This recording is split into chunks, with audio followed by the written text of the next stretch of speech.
Project Gutenberg is free books that are out of copyright. So basically, if you click on the link that I've put, you can see that actually it's a whole book. That book's called The Princess and the Goblin. Okay, so sort of fairy tale. I've never heard of this book before, actually, The Princess and the Goblin. But it was recommended, and I think it's a sort of fairy tale. Okay, and then they've got all sorts of books. So if you put in teenage fiction, you get all sorts of books by about teenagers. I've just got one up on the screen here called Down to the Worlds of Men by Alexei Panshin. I've never read it. In other words, you can find the most amazing stuff on Project Gutenberg, all for free. Okay. It's all for free. So I'm just clicking through the Alexei Panshin one, which I've never seen, which is actually a sci-fi. About a girl, a 14-year-old girl, I think. So there you are, that's a sci-fi. Down to the Worlds of Men, with a 14-year-old girl as the main hero. It was originally written, well, it has to be over a certain amount of years ago, so probably over 50, 60 or 70 years ago, which doesn't make it particularly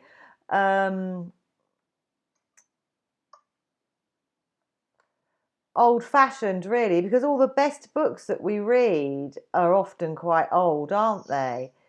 So if I go to my Google Classroom and I click on Key Stage 2, 3, and then I go to Reading Resources, if you go there, you'll see I've got a list of all the books to read that you could possibly read. But down,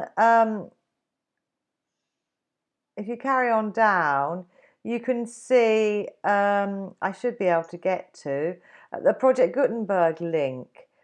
So this is a Project Gutenberg link where you can read Travels in West Africa, which is basically a book about a female explorer who went to West Africa.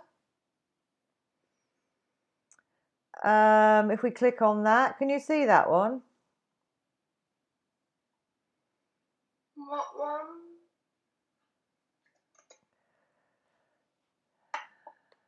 It's in the Google Classroom. Yeah, under Reading Resources, you can see Key Stage 2. Are you in Key Stage 2, Key Stage 3? I'm in Key Stage 4, I think. Okay.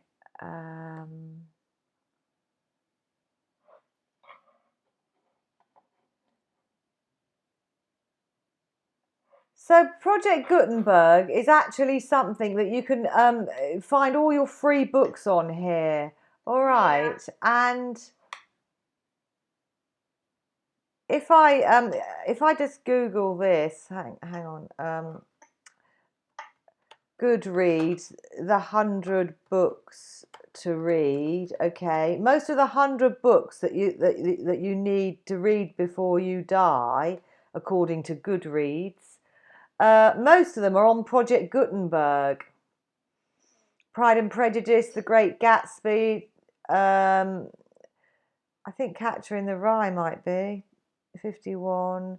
Animal Farm, Great Expectations, definitely. Wuthering Heights, Little Women, Jane Eyre, Anna Karenina, The Grapes of Wrath. So there's a lot of the great books are free on Project Gutenberg. Okay, so you don't actually need to ever buy a book again, really. Although it's nice to have a physical book in your hands, isn't it? One of my favourite books, I have to say, is The Secret Garden, which is by Frances Hodgson Burnett. And that's actually a really lovely book that I teach to um, from 10 up to 15-year-olds.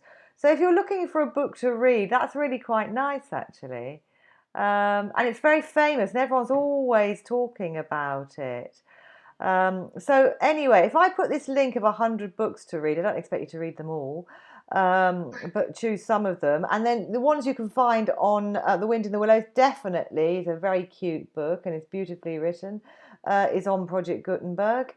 And so is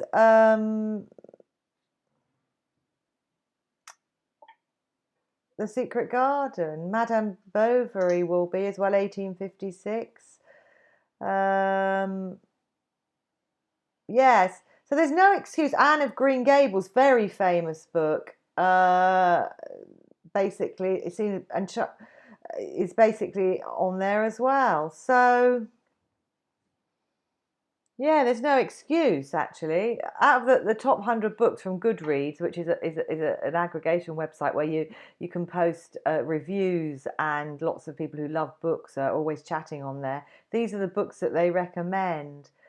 Yeah. So, and you can get it all on Project Gutenberg. So, um, I'll actually send you the link to both, and then also I suggest you read The Secret Garden, which is great. I also love Little Women actually, but I might be biased.